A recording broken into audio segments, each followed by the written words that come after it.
faleceram já todos. É. Tá. Fase de já ir morrer. Tá tudo com 80 e pouco. Então batem as botas. Só conheço dois que estão firmes, é o Taba e o Gil. Esses dois estão bem. Qual é o Gil? O Gilberto e o Gil. Ah, o Gil. É. Mas o Chico tá quase com isso. É, o Chico tá com ele. O Caetano, Essa geração aí toda, né? E existiram como artistas, né? É. Não, eles continuaram, continuaram produzindo sempre. Sempre, nunca parou. O Gil nunca parou, né? O Chico vem com um disco novo agora. Todo novo. Ah, fazia tempo que eu não. Tchê, eu tive mal, cara. Agora só o fato de estar um pouquinho melhor já me dá uma energizada assim. 13 quilômetros.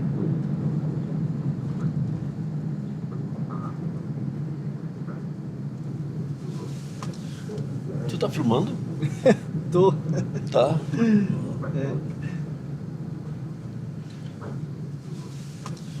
Esse meio a gente tá lá. Nós podíamos voltar por Garibaldi, não? Pode ser. Teria Garibaldi. Porque aí podia passar na estação ali. Aí já checo. Bento ali também. Porque. Só para ver, porque eu tenho uma boa impressão daquela estação lá de Garibaldi? lá de Garibaldi.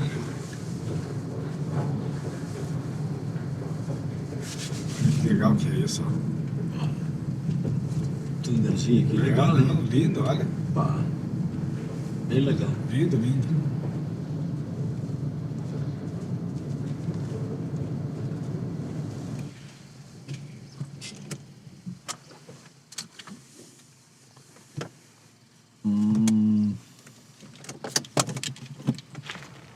Tá, vamos colocar uma tela aqui, antes de tu começar a tirar conclusão sobre a estação.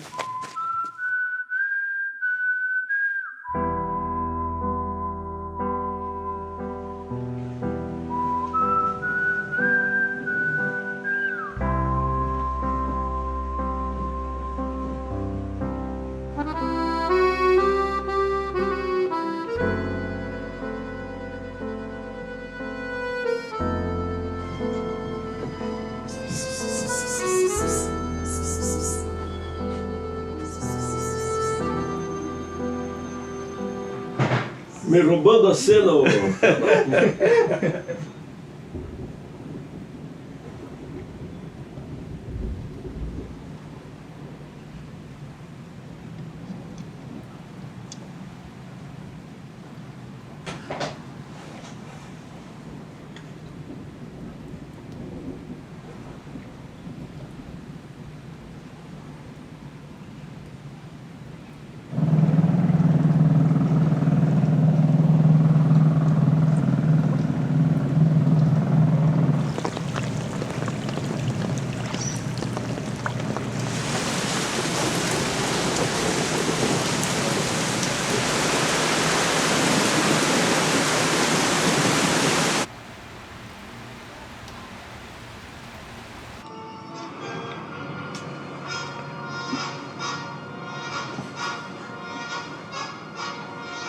Milimetricamente planejado.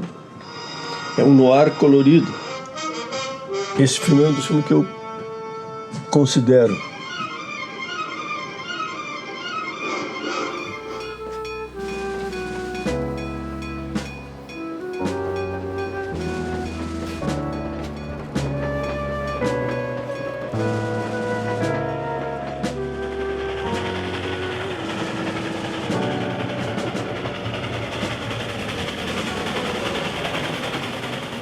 Levei 20 anos cogitando fazer filme, só fui fazer filme nos anos 2000,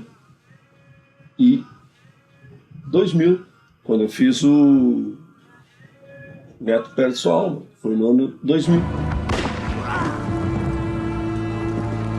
Era contracorrente, né? Um filme grande, filme metido a besta, assim, metido a épico e tal, coisa que era praticamente proibido. Porque, nossa, cinema tinha que ser cinema de apartamento. todos têm um pé no western, né? No faroeste, que era o que marcou a Uruguaiana. Tinha duas coisas importantes para um adolescente, né? Cinema e futebol. Fora namorar as gurias no sábado, claro. Né? A gente ia no cinema todo sábado e domingo. E todo sábado tinha um faroeste. Em geral, um faroeste bem vagabundo. Faroeste aqueles da Universal, assim. Mas de vez em quando passava um John Ford. A gente não sabia que era um John Ford, mas sabia que aquele filme era diferente, né? Era o cinema do fim de semana, que era aquele cinema trivial. E tinha uma coisa muito forte, que era o cinema brasileiro, que eram as chanchadas, as comédias. Mas, de repente, começou a aparecer... De repente tu assiste O Assalto ao Trem Pagador. Aí tu leva um choque, né? Tu leva Rio 40 Graus. Né? E aí, nessa mesma época, apareceu o Glauber, né? O próprio Glauber dizia que ele era fã de faroeste, né? Fã do John Ford, inclusive, daqueles filmes. Ele disse que o John Ford era um técnico que tinha senso de humor. Né?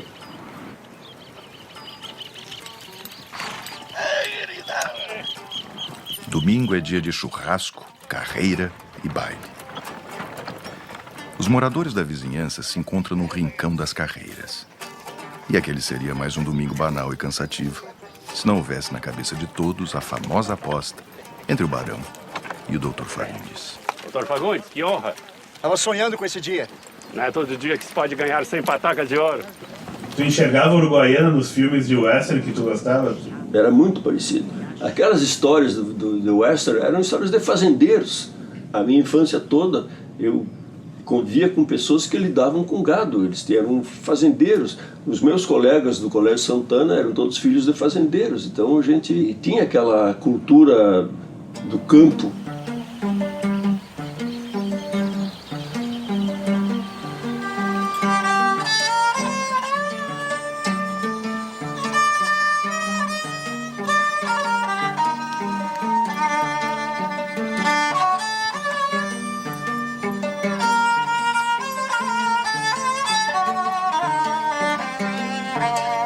Aquela região ali do Pampa, ali entre Uruguai e Argentina, né, que é uma coisa interessante também a minha vivência da infância, imprensada entre dois países, que a gente atravessava a ponte e estava no outro país.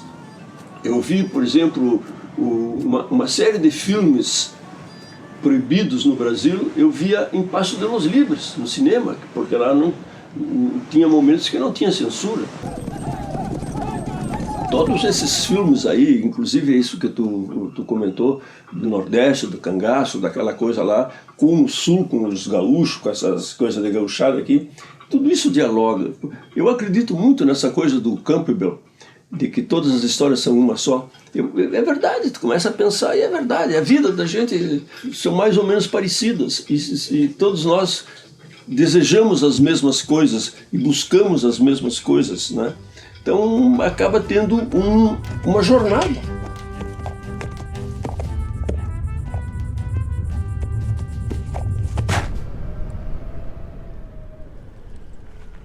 Vai, Tomás. Conta pro tio Aparício a profanação que fizeram com o corpo do meu pai. Diz que nós vamos atrás deles e vamos recuperar a cabeça. Custe o que custar. Sim, senhor, capitão. Dom Francisco, os que carregam a cabeça não devem estar mais de 3 horas na nossa frente. Dá pra gente alcançar. Vai, Tomás. Aceleradito, te cuida. Que Deus te guie. Você pode confiar em mim, capitão. Nós, aqui no Rio Grande do Sul, nós não temos uma tradição de cinema ainda. Nós, por incrível que pareça, com 100 anos de cinema, inclusive 100 anos de cinema rio-grandense, gaúcho, né? Quantos filmes de gaúcho tem mesmo, assim? Os filmes do Teixeirinha não são filmes de gaúcho, são filmes do Teixeirinha. Mas não tinha nada a ver com essa visão, que é uma visão falsa, uma visão literária que tem do gaúcho, né?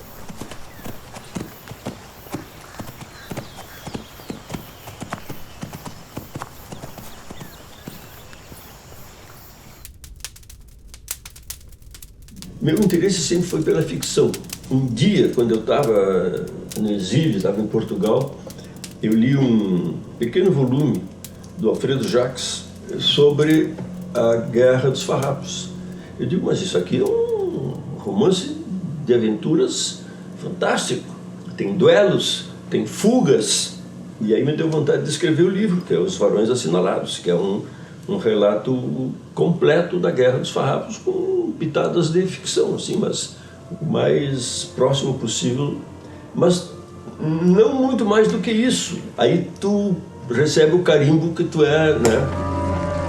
Camaradas, as notícias que chegam da corte do Rio de Janeiro confirmam que o Império só nos oferece desprezo e miséria em troca dos nossos trabalhos e sofrimentos defendendo a fronteira do país. Estamos reunidos aqui não como um exército comum. Não somos profissionais das armas. Somos estancieiros, somos artesãos, somos comerciantes, agricultores. Conosco estão os oficiais republicanos, os intelectuais, o clero, os escravos rebelados e todos os espíritos livres desta província. Se for a vontade de Deus, amanhã vamos combater o império que nos oprime.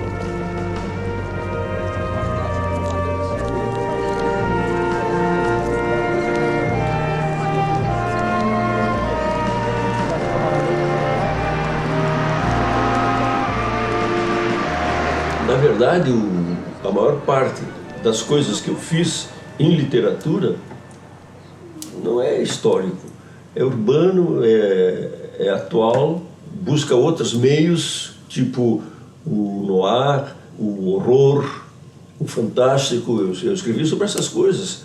Eu adoro os gêneros cinematográficos. E os faroestes todos começam assim. O mocinho aparece na linha do horizonte chegando na cidade, que na verdade tem uma origem bem remota, que é o Cervantes, que é o Dom Quixote, que chega na pequena vilazinha onde tem a princesa aprisionada, né? Romance de cavalaria. Os faroestes são, diretamente, eles vêm do romance de cavalaria.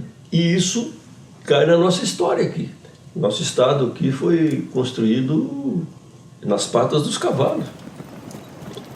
Mas o fato é que a história da Revolução Farroupilha, independente de ter uma ligação assim com sentimentos nostálgicos e tal, por si só é uma grande história. Abolição e república.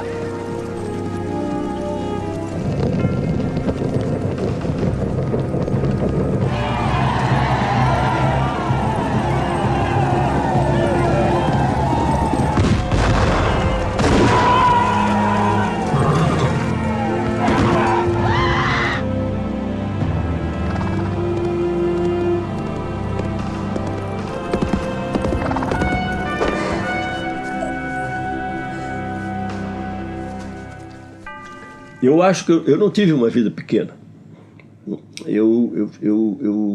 Desde que eu saí de Uruguaiana e fui para o mundo, né, eu busquei, se fosse um gênero, eu busquei o épico. Eu busquei os grandes confrontos e tal. E perseguido, foram na minha casa. Eu saí por uma janela e o resto saiu, cada um saiu como pôde de lá.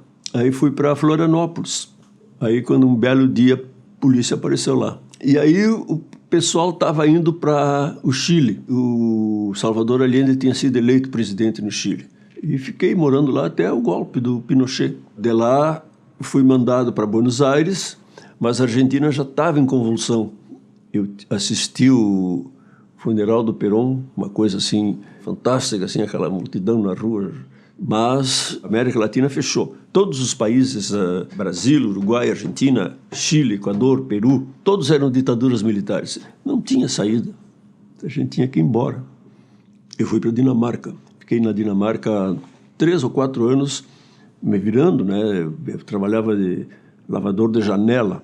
E aí surgiu a oportunidade de ir trabalhar em São Tomé e Príncipe, na África, que era uma antiga colônia portuguesa. Por quê? Porque eu estava fazendo arquitetura, eu estava praticamente terminado o curso de arquitetura. Na Dinamarca, eu retomei o estudo quando conheci um exilado de São Tomé e Príncipe. Aí fiquei em São Tomé e Príncipe 2 anos, fazendo escolas, fazendo hospital, fiz uma ponte. São Tomé era maravilhoso, mas era pequeno demais. E aí eu comecei a ter uma certa fantasia com o cinema.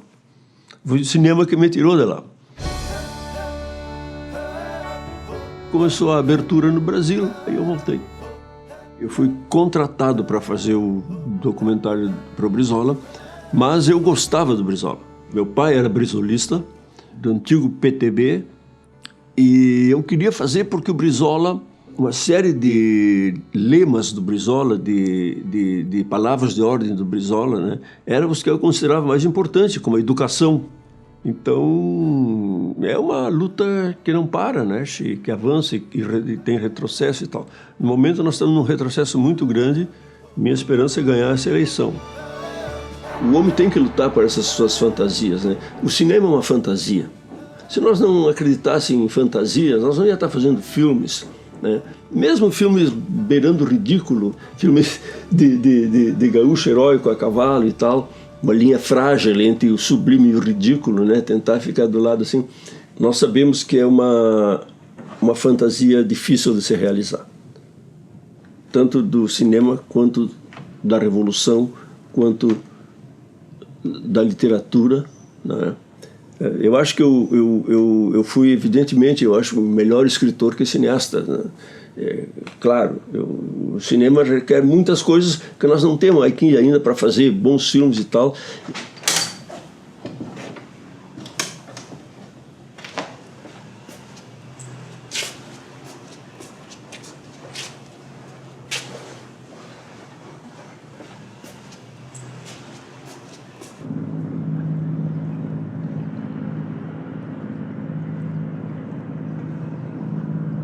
Eu tinha uma brincadeira com meus amigos que eu dizia: pá, quando tiver 80 anos, nós não vamos ter um final dramático, nada, pelo contrário, nós vamos ter um final assim deu tudo certo, parece cinema americano, termina tudo com um brinde com champanhe e flores cor-de-rosa caindo do céu.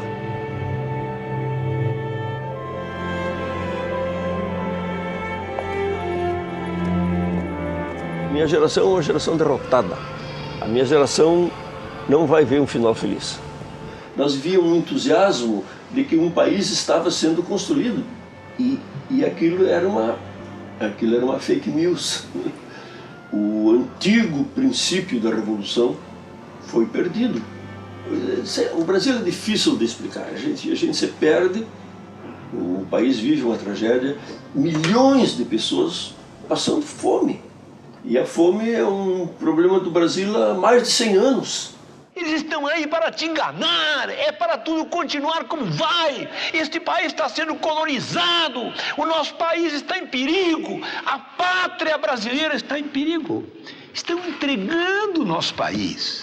Você não vê que estão entregando o nosso país? Quase tudo que se fez de bom no Brasil foi sendo destruído.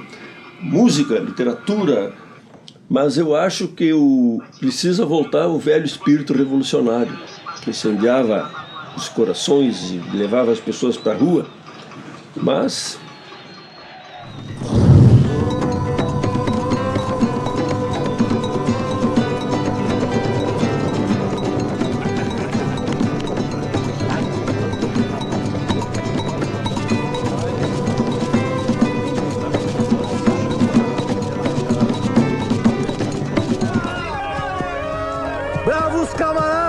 da primeira Brigada de Cavalaria, gritemos pela primeira vez: Viva a República Rio-Grandense! Mas o filme é ambicioso, de tamanho, né? Nós tivemos sorte, fizemos muita coisa assim que eu acho que nunca tinha sido feito no cinema gaúcho, que era o tamanho daquelas cenas. Nós tivemos 2.000 figurantes em cena, na cena de batalha, mais os cavalos. Então nós tínhamos que preparar aquele monte de gente, alimentar aquele monte de gente vestir aquele monte de gente, né? Agora já passaram 20 anos desse filme, né? E o resultado é que nós acabamos fazendo 3 filmes raros. São filmes médios interessantes, que é os 2 filmes do Neto e este filme dos Senhores da Guerra. Mas são filmes que a gente vai aprendendo na condução do processo. Quando eu fui fazer A Cabeça do Comerciante Saraiva, que é um filme menor em tamanho, aí foi o filme que eu fiz com mais tranquilidade. Vossa Revolução tem ideias de atraso social e desordem pública? Isso é um clichê ordinário que lhe colocaram na cabeça, Major. Na minha revolução, os soldados pensam. Vivemos tempos de ideias perigosas. Vim pra lhe matar, general. Onde está nossa república? Eu não menti. Eu perdi a guerra. Estou pensando em fazer uma caridade cristã, Major. E deixar o senhor com vida. A paz de Deus seja com vocês. 9. A escravidão sempre vai existir. Vamos levar nossa tropa para o Uruguai.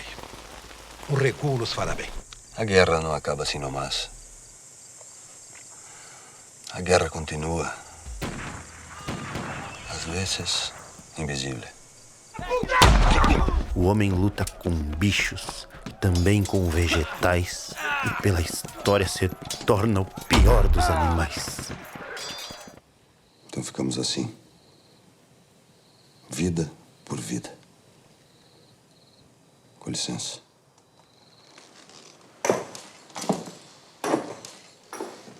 Isso quer dizer o quê? Quer dizer que nós, bárbaros, vamos para casa.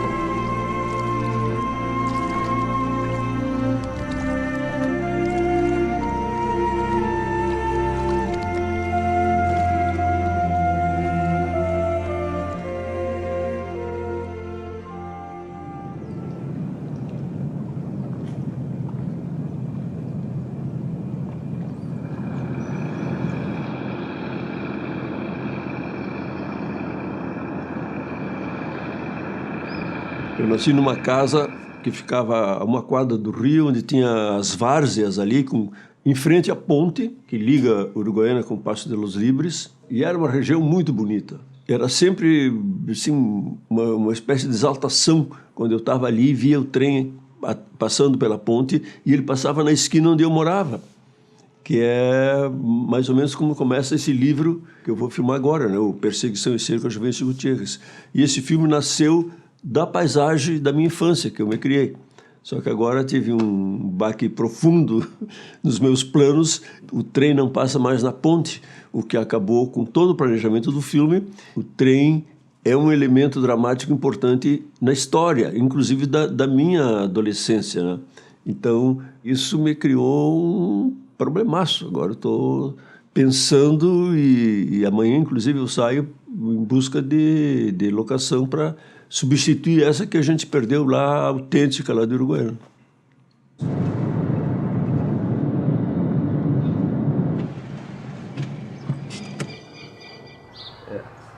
Porque isso aqui, se eu conseguisse botar um trem aqui mesmo, assim, essa estação... É aquilo que a gente já viu.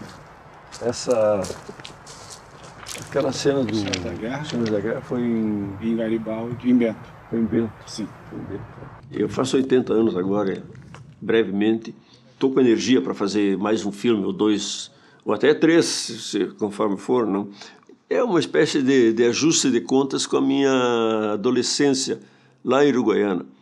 Sofri outro baque agora quando praticamente perdi o cenário, perdi a cidade lá, porque não passa mais trem lá.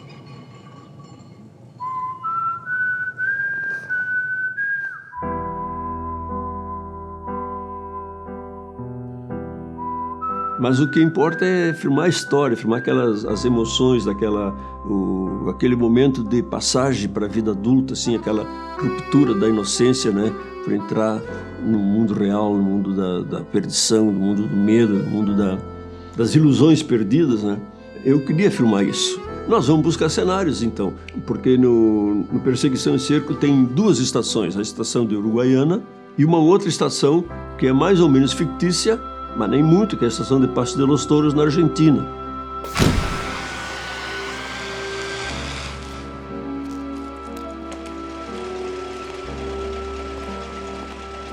Desceu na estação de Ijuí nosso jovem coronel. Chegamos cumprindo ordens, buscando um novo quartel. Não havia mais sossego, nem mais jogos de mentira, só a morte a sortear carícias, pois então toda a província estava na alça de mira.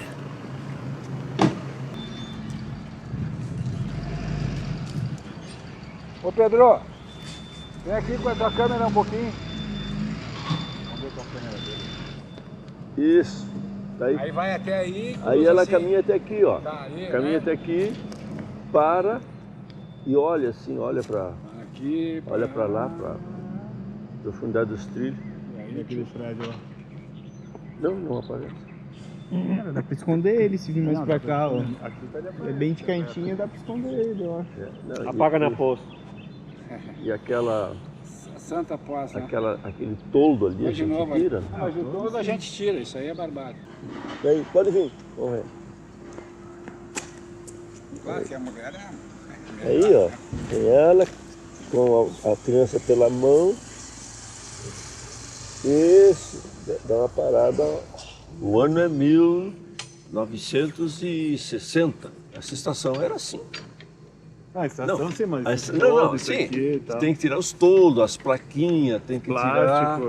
Isso aqui fica de stand-by, porque nós vamos ainda dar uma olhada lá em Caxiqui, nós temos que ir para lá. Tu viu que tá na plaquinha ali com o teu filme? Ah, olha aqui, ó. Olha aí. Tu nem sabia? Não. Quer dizer que nossos caminhos agora divergem. Isso, eu vou pra ilha de montagem e tu vai pro teu filme. Tu vai pras filmagens e eu vou pra montagem.